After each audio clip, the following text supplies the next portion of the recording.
इस बैठक से भारतीय जनता पार्टी को में खलबली क्यों मच गई? उस समय की बीजेपी और क्या इस समय की बीजेपी में क्या कुछ बदलाव देखते हैं? जिस घर को मैं अपना घर समझ रहा हूं, उस पर इतनी बंदिशें क्यों? आप बताइए कि वो जो विधायक शामिल हुए थे उस बैठक में, उनको आगे क्या करना चाहिए? भारतीय जनता पार्टी में विधायक हैं, सांसद हैं, उनका सम्मान करने का काम ब्राह्मण महासभा करेगी। वो ब्राह्मणों की कीमत और वजन को समझ नहीं रहे हैं, ये दुर्भाग्य है। विधायकों की जो बैठक हुई है, इस पर संदेह की दृष्टि से नहीं देखा जाना चाहिए। उत्तर प्रदेश की सियासत में इस वक्त भूचाल मचा है। भूचाल मचने का सिर्फ एक कारण है, क्योंकि ब्राह्मण विधायक जो थे वो एक मीटिंग करते हैं जिसमें 40 से 50 विधायक कहा जाता है कि बैठे थे, मीटिंग हुई बाकायदा। हालांकि उनसे हमारी सब बातचीत हुई तो उन्होंने साफ तौर पर कहा कि ये मीटिंग जिसे हर जाति हर समुदाय के लोग करते हैं, इसे हम लोगों ने भी बैठकर बातचीत किया था और कहा था कि ब्राह्मणों का नेतृत्व जो कैसे और मजबूत हो, कामकाज जो है जब ब्राह्मणों में कोई नाराजगी हो तो उसको कैसे दूर किया जाए।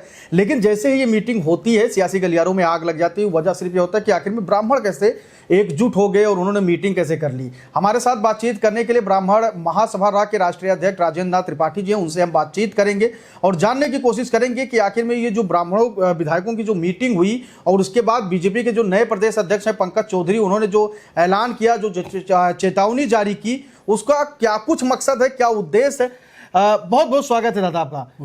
हम आपसे सबसे पहले यही जानना चाहते हैं कि ब्राह्मण विधायक एक मीटिंग करते हैं, बैठक करते हैं, वो कहते हैं हम अपनी समाज की एकजुटता को लेकर बातचीत कर रहे थे। अन्य जाति के लोग बैठक करते हैं, कोई दिक्कत नहीं होती, कोई परेशानी नहीं होती। आपने देखा होगा कि विधानसभा सत्र के अगली जब विधानसभा सत्र चल रहा था, उसमें कुटुंब परिवार के नाम से क्षत्रिय जो नेता थे वो भी एकजुट हुए थे, उन्होंने मीटिंग किया था। अब ब्राह्मणों ने किया तो फिर इतनी लोगों को जलन क्यों, इतनी बातें क्यों? मैं भी यही जानना चाहता हूं कि अन्य जातियों अन्य राजनीतिक दलों में खलबली मचनी चाहिए। इस बैठक से भारतीय जनता पार्टी को में खलबली क्यों मच गई? भारतीय जनता पार्टी के ही वो विधायक हैं और प्रदेश अध्यक्ष नोटिस देता है कि क्यों आप, ये किस तरह की बैठक है, आगे या नहीं होना चाहिए। तो हम लोग भी नहीं सोच पा रहे हैं कि जिस घर को मैं अपना घर समझ रहा हूं, उस पर इतनी बंदिशें क्यों, अन्य जातियों पर क्यों नहीं लग रही हैं। और माननीय प्रदेश अध्यक्ष जी पंकज चौधरी जी को यह जानना चाहिए कि उसी जातीय समीकरण के तहत आप यहां लाए गए हैं। जातिवाद अगर इतना गलत है, ब्राह्मणों से किसी को इतनी परेशानी है, तो नफरत करके हटा दे, चाहे वो भाजपा हो, सपा हो, बसपा हो, कांग्रेस हो। अगर ब्राह्मण समाज के 10, 20, 50 विधायक इकट्ठा होकर के और वर्तमान हालात पर, कोई जरूरी है कि हम सरकार के खिलाफ या पार्टी के खिलाफ ही बैठक किए हैं? बैठक किए हैं, अच्छी बात है, एक अच्छा संदेश गया है। इस पर पार्टी को खुशी मनानी चाहिए कि कम से कम सभी वर्गों के हमारे विधायकगण इकट्ठा बैठ करके पार्टी के हित में कार्य कर रहे हैं, सोच रहे हैं। क्या जरूरी है कि वो पार्टी के खिलाफ में, अगर खिलाफ में है तो उनको बुला करके मैनेज करना चाहिए, पूछना चाहिए। बिल्कुल, सबसे बड़ा सवाल यही उठ रहा है कि जिस ओबीसी समाज से पंकज चौधरी आते हैं, खासकर उत्तर प्रदेश में उनकी आबादी ज्यादा है। कहा यह जा रहा है कि उनको प्रदेश अध्यक्ष बनाने के पीछे मकसद यही था, क्योंकि ओबीसी समाज 2024 के लोकसभा चुनाव में छिड़के थे और भारतीय जनता पार्टी को नुकसान हुआ और कहा गया कि अगर किसी ओबीसी समाज को यहां पे प्रदेश अध्यक्ष बनाया जाए तो कहीं ना कहीं जातीय आधार ही रहा पंकज चौधरी को प्रदेश अध्यक्ष बनाने के।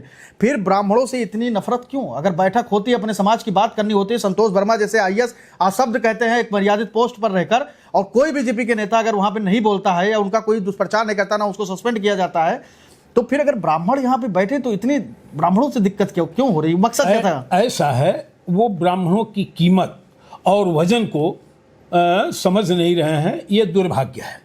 17-18% ब्राह्मण उत्तर प्रदेश में है और एक ब्राह्मण कहीं भी जाता है तो अन्य सभी एक एक व्यक्ति को ले जाने की क्षमता अगर किसी में है तो वो ब्राह्मण में है। इसलिए ब्राह्मण का पल्ला काफी भारी है और वो भारी पल्ला आज मैं जानता हूं कि 90-95% बीजेपी के साथ है और इतना डिवोटी ढंग से है। उसके बावजूद भी संदेह के घेरे में अगर इसको रखा जाता है, अगर संदेह हुआ तो पार्टी के प्रदेश के मुखिया होने के नाते उनको बुला करके समझना चाहिए, उनके विधायक हैं, और उसको इतना रंग दे देना, उन पर हंटर चलाना, मेरे ख्याल से ये ठीक नहीं है। कहा तो ये भी जा रहा है कि ये जो ब्राह्मण विधायक मिलन किए थे, बैठक किए थे, उसमें योगी आदित्यनाथ को तीसरी बार मुख्यमंत्री बनाने के लिए सारी बैठकें हुई थी।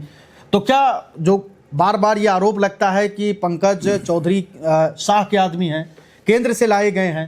क्या उनको योगी आदित्यनाथ से दिक्कत होगी कि योगी के कहीं पक्ष में बड़ी मीटिंगें ना हो, क्योंकि ठाकुर नेता पहले ही कर चुके थे, अब ब्राह्मण भी उधर जा रहा है, तो कहीं ये तो सियासी दिक्कत नहीं है? देखिए, कहने के लिए जात की राजनीति से परे माना जाता है भारतीय जनता पार्टी को, लेकिन सर्वाधिक जातिवाद के आधार पर अगर कोई कार्य करने वाली पार्टी है तो भारतीय जनता पार्टी है। लेकिन भारतीय जनता पार्टी में ब्राह्मण जिस तरह से समर्पित मन से भारतीय जनता पार्टी के साथ है, शायद किसी दल के साथ नहीं रहा। जिस दल के साथ रहा उसकी सत्ता बनवा दिया ब्राह्मणों ने। यहां उपेक्षित अपने आप को महसूस कर रहा है ब्राह्मण, प्रताड़ित महसूस कर रहा है ब्राह्मण, इसमें दो राय नहीं है।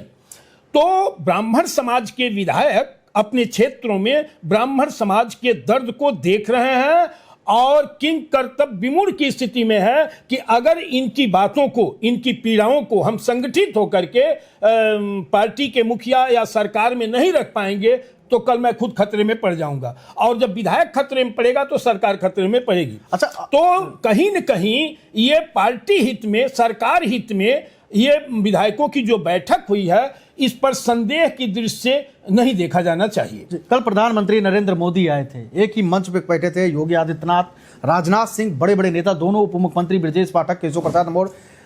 आप अगर नरेंद्र मोदी जी के भाषण को सुनेंगे, लगभग 75% उन्होंने अंबेडकर, दलित, ओबीसी, पासी समाज, इन्हीं के इर्द गिर्द उनकी पूरी जो भाषण था मंच पे घूमता रहा। क्या अटल बिहारी वाजपेयी, श्यामा प्रसाद मुखर्जी, दीनदयाल उपाध्याय के प्रतिमा का अनावरण हो रहा था, क्या ब्राह्मणों को लेकर कोई बात हुई? माननीय प्रधानमंत्री की बयान पर, कार्य पर मेरी हैसियत नहीं है कुछ टिप्पणी करने की, लेकिन आपके प्रश्नों के अनुसार कि उनके सारे भाषण दलित, ओबीसी या अन्य पर घिरा रहा, तो ये गर्व की बात है। पूरा जन समुदाय, पूरा प्रशासन, अमलीजा, सारे लोग देख रहे थे कि किस प्रतिमा का अनावरण में वो आए थे। अटल बिहारी वाजपेयी जी, जो भारत रत्न जिन्हें मिला, किस वर्ग से हैं? आदरणीय श्यामा प्रसाद मुखर्जी जी, जो नींव हैं, किस समाज से आते हैं? एक और थे, क्या नाम था उनका, एक और प्रतिमा का, पंडित दीनदयाल उपाध्याय जी, वो रीढ़ है भारतीय जनता पार्टी के। तो वो जाति विशेष नहीं है, वो तीनों महाशक्तियां, मुझे गर्व है कि ये तीनों महाशक्तियां ब्राह्मण कुल में जन्म ली थी, जिनके प्रतिमा का अनावरण इन्होंने किया, और नाम ले रहे हैं ये लोग दलित, पिछड़ा, अनुसूचित। तो ये उनकी राजनीति है। मैं उसी बात पे आ रहा था जी कि क्या उस समय की बीजेपी और क्या इस समय की बीजेपी में क्या कुछ बदलाव देखते हैं आप? उस समय की बीजेपी जाति आधारित, धर्म आधारित, वर्ग आधारित कार्य नहीं कर रही थी। आज की पूरी राजनीति देश और प्रदेश की, चाहे कोई राजनीतिक दल हो, जातीय जहर फैला करके आपसी सौहार्द को बिगाड़ने का काम, फूट डालो, राज करो, बांटो, काटो, ये चल रहा है। पूर्व की राजनीति जो थी, ये कभी यह नहीं सोचते थे, ये चाहे राजनेता या पार्टी के लोग, कि जाति आधारित जहर घोल करके काटने का काम करिए, बांटने का काम करिए, यह शुभ संकेतक राष्ट्र और समाज के लिए नहीं है। ठीक है, पंकज चौधरी ने साफ तौर पे कह दिया है कि इस तरीके की बैठक को बर्दाश्त कतई नहीं किया जाएगा, उनके ऊपर कड़ी कार्रवाई की जाएगी जो इस तरीके के बैठक में शामिल होंगे। आगे से ध्यान रखें। अब बताइए कि वो जो विधायक शामिल हुए थे उस बैठक में, उनको आगे क्या करना चाहिए? देखिए, उनका बैठक, उनकी सोच टोटल पारदर्शी रही है, पार्टी हित में और सरकार हित में रही है। क्योंकि एक समाज के विधायक बैठे थे, तो जब पार्टी हित में, सरकार हित में चिंतन कर रहे हैं, तो क्या अपने समाज से वंचित हो जाएंगे? अपने समाज की चर्चा वो नहीं कर सकते हैं? क्या यह गुनाह है? अगर ये गुनाह है तो जाति आधारित कार्य करना भारतीय जनता पार्टी और सरकारें और अन्य दल के भी नेता जाति आधारित कार्य बंद कर दें। पंकज चौधरी, अपने आप समाप्त हो जाएगा जातिवाद। पंकज चौधरी को इतनी क्या दिक्कत होगी अगर बैठक कर लिए तो? वो भी 2 दिन बाद, एक दिन कुछ नहीं बोले, दूसरे दिन नहीं बोले, तीसरे दिन बोले। ऐसा है कि दिक्कत माननीय मुख्यमंत्री जी को होना चाहिए, कोई उनको दिक्कत नहीं। उप मुख्यमंत्री हैं माननीय केशव प्रसाद जी, उनको कोई दिक्कत नहीं है। और ये जाति के ही आधार पर प्रदेश अध्यक्ष बनाए गए हैं, इनको दिक्कत हो गई है। अब ये वही बताएंगे कि इनको दिक्कत क्यों है, आखिर में क्यों। अन्य से क्यों नहीं हो रही है, सिर्फ ब्राह्मण से इनको क्यों दिक्कत हो रही है, ये वही बताएंगे। जी, एक और सवाल है मेरा कि बार बार आपने देखा होगा, चाहे विधानसभा का सत्र हो चाहे लोकसभा का सत्र चल रहा हो, जितने अन्य जातियों के बड़े नेता रहे, चाहे वो दलित समुदाय के हों, ओबीसी समुदाय के, वो आरक्षण को लेकर खुलकर बातें करते हैं, अपने समाज के हित की बातें करते हैं। आपने देखा क्या ब्राह्मण समाज का कोई भी नेता, सवर्ण समाज का कोई भी नेता अपने जातियों के बारे में जैसे ही कुछ बोलता है उसको सामंतवादी अलग अलग चीज़ों से रंग दिया जाता है, उसके ऊपर अनुशासन लगाया जाता है, कहा जाता है कड़ी कार्रवाई होगी, ऐसा क्यों? अगर उनको इतना ज्ञान है कि जिस समाज में, जिस परिवार में मैं जन्म लिया हूँ,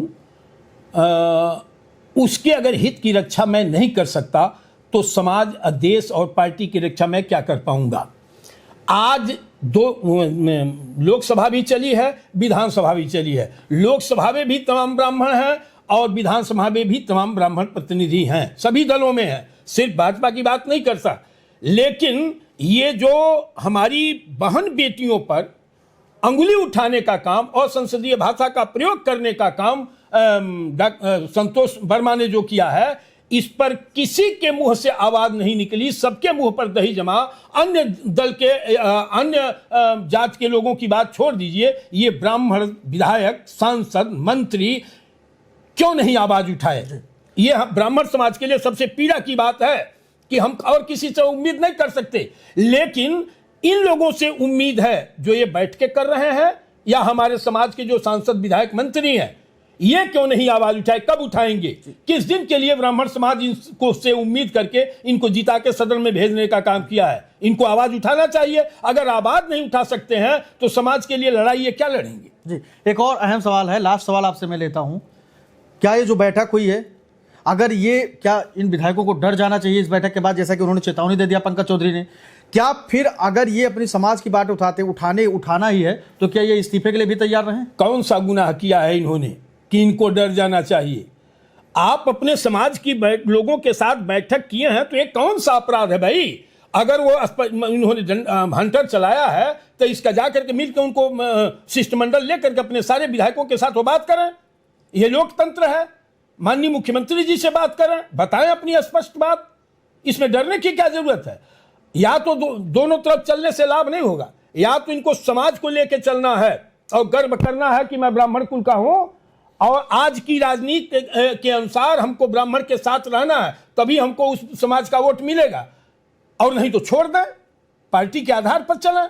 दोनों में देखना जिसमें इनका हित हो, ये इन लोगों को करना चाहिए। एक और बात कही, विधानसभा सत्र के दौरान मैं मौजूद था, कई सारे जो ब्राह्मण नेता उसमें शामिल थे, उनसे बातचीत किया, उन्होंने कहा कि जनवरी में हम एक और बड़ा बैठक करेंगे। क्या लगता है इस चेतावनी के बाद कर पाएंगे बैठक? ये तो उनके नैतिक साहस की बात है। अगर करते हैं तो अखिल भारतीय ब्राह्मण महासभा सभी संगठनों को लेकर के, जैसे भारतीय जनता पार्टी को सपोर्ट करने का काम किया था, उसी तरह से सभी संगठनों के साथ लेकर के इन ब्राह्मण पुत्रों का, जो भारतीय जनता पार्टी में विधायक हैं, सांसद हैं, उनका सम्मान करने का काम ब्राह्मण महासभा करेगी। क्या लगता है कि बड़े नेतृत्व की जरूरत है इस वक्त ब्राह्मणों को? निश्चित रूप से। हम अपनी बात नहीं कह पा रहे हैं और ये हमारी सरकार है। 100% ब्राह्मण भारतीय जनता पार्टी को वोट करता है और अपनी पार्टी मानता है। ऐसे में हम अपनी पीड़ा न कह सकें, हम अपना दर्द न कह सकें, हमारे प्रतिनिधि हमारी समस्या को न रख पाए, तो इससे बड़ा दुर्भाग्य क्या हो सकता है? चलिए, बहुत बहुत धन्यवाद। ब्राह्मण महासभा के राष्ट्रीय अध्यक्ष राजेंद्र त्रिपाठी जी थे, जिनसे हमने बातचीत की ब्राह्मण विधायकों की बैठक को लेकर। आपने हर एक प्रश्न का बेबाकी से उत्तर दिया, साफ तौर पे कहा कि अगर आप जनता की या अपने समाज का नेतृत्व करते हैं तो आपके हौसले बुलंद होने चाहिए, आपको जनता की आवाज़ उठानी चाहिए, अपने समाज की पीड़ा को समझनी चाहिए। और वही ये विधायक जो थे, सारे ब्राह्मण जो नेता थे, उन्होंने वही किया है, लेकिन पीड़ा किसी को नहीं होनी चाहिए। धन्यवाद।